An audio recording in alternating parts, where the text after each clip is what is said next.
Hi guys! Welcome back to my channel, and it's me again, Anjali, and for today's video, we are going to talk about the process in applying to DepEd as a Teacher 1 applicant. Okay, so first that you are going to do is to wait the memo from the division office kung saan mo balak mag-apply. Okay? So, kung meron ng memo, pangalawa mong gawin ay kailangan asikasuhin mo na yung mga documents na kailangan mo sa pertinent papers. Okay? So, first, dapat alam mo na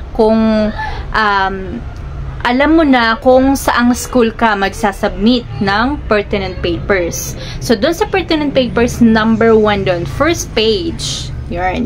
Okay, letter of intent. So, yung letter of intent mo, dapat naka-address siya to the school's division superintendent. So, pwede mo rin siyang i-address through the school principal kung saang school ka magsasubmit. Number 2, document na kailangan mo is the personal data sheet. So, yung personal data sheet, ito yon.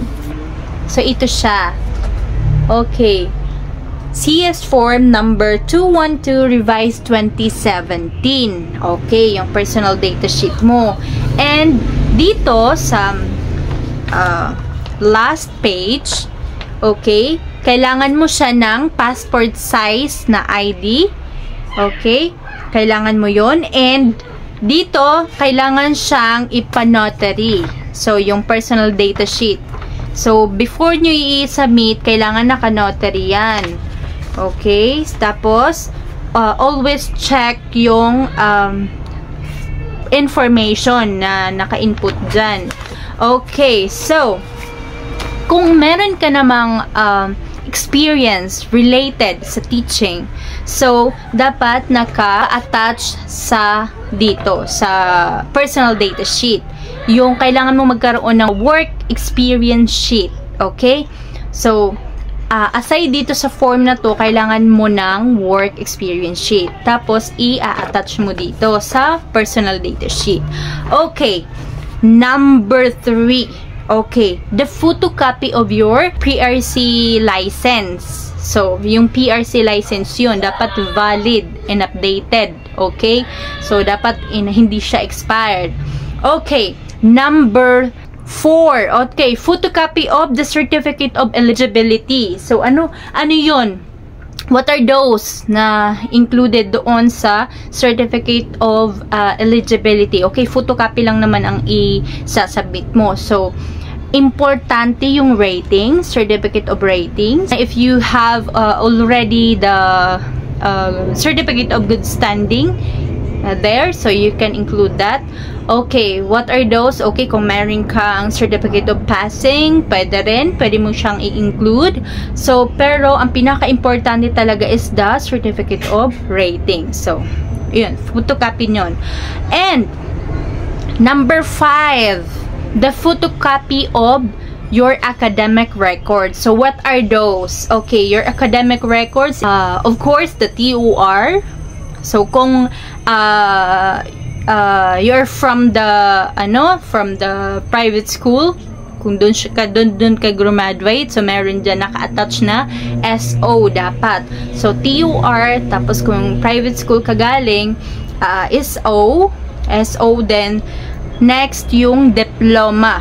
Okay, photocopy lang naman siya, photocopy of TOR. Kung galing ka private school, attachment ng SO, photocopy din.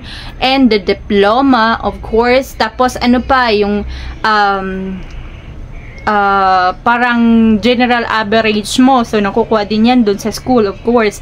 Okay, number 6, photocopy of your certificate of trainings. Okay, so, kailangan yun. Bakit? Dapat mayroon kang trainings kasi sayang yung 10 points. So, kailangan maka 80 hours ka sa trainings. Next, yung photocopy of the certificate of employment. Okay, kung meron kang work experience before na related sa teaching, so kailangan mong isubmit yung photocopy of your certificate of employment or service record. Okay, so kung wala naman, pwede mo siyang laktawan na. So, okay. Next, the photocopy of your latest appointment kung nagtatrabaho ka ngayon, tapos yung trabaho mo is related sa teaching. Okay?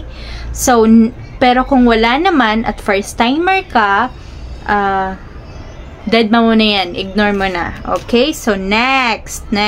Photocopy of the performance rating. So, of course, sabi ko nga, kung wala ka namang experience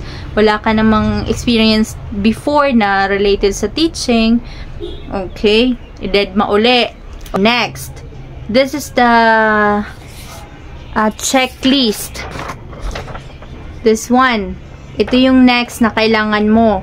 Checklist of requirements and omnibus sworn statement on the certificate on the authenticity and veracity of the documents that you are going to submit. Okay, so dito naka-include. Andyan, letter of intent, duly accomplished personal data sheet. Ayan, photocopy of, ayun. Lahat ng laman, yung pagkasunod-sunod sa pertinent papers mo, dapat ganun din dyan. Ayan ang nasusunod. Ayan, tapos ito kailangan ipa-notary. So, dalawa sila, yung personal data sheet, 'di ba? Sabi ko kanina, kailangan siya ipa-notary. Ito kailangan din siyang ipa-notary. Dito sa Certificate of Authenticity and Veracity. Tapos yung sa Data Privacy Consent. Ayun. So, and last but not the least. Okay.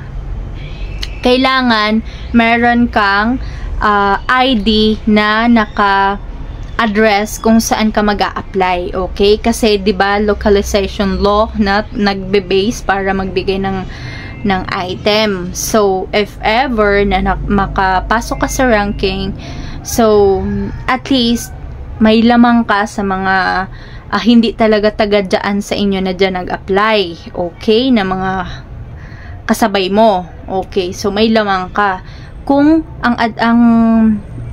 address mo or nakatira ka talaga sa malapit sa school kung saan ka nag-apply. Tapos yung may proof ka pa, which is yung ID, yung photocopy ng ID na naka-address kung saan ka nakatira. Yun.